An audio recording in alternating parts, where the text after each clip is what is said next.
the Eagles came out as I thought they would. They made a statement with their passing game. They made a statement that says, hey, like, you guys spent all week talking about it. Like, frankly, we sit here, Frank, every week and we talk about the drama in the Eagles. You know what makes it right?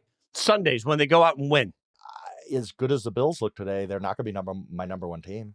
But the Eagles are number one team in football right now. They've won 10 in a row. Like, there's nothing they don't do well. And you talked about Steelers offense, and I agree with a lot of your points.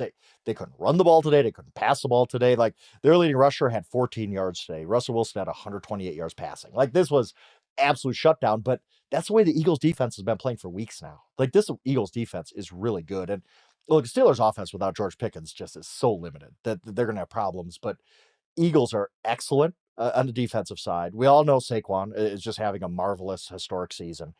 And then they kind of said this week, look, we talked about it Friday, like, what's going to happen? A.J. Brown's going to go nuts because this is the squeaky wheel game. Of course he did. 110 yards, touchdown, all that kind of stuff. Very predictable, right?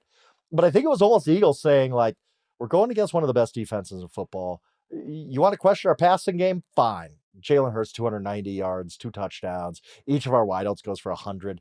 We could do it all. We could win any way you want. Like, you don't think we could pass the ball? We could pass the ball just fine. So this Eagles team is so well-rounded, so good on both sides of the ball. They're clearly, if you're talking about, like, who has more balance between the Lions and the Eagles, well, the Eagles defense just blows the Lions away right now as far as just, matchup, which team has a better defense. It's the obvious answer is Philly. This is just a very, very good football team in every single way. And they do look like the best team in football now after the Lions took a really, really tough loss. We haven't seen the Eagles lose since, I believe, the first week of October. Like, this is a team on a roll. Sometimes I think athletes, we all know they manufacture chips on their shoulders.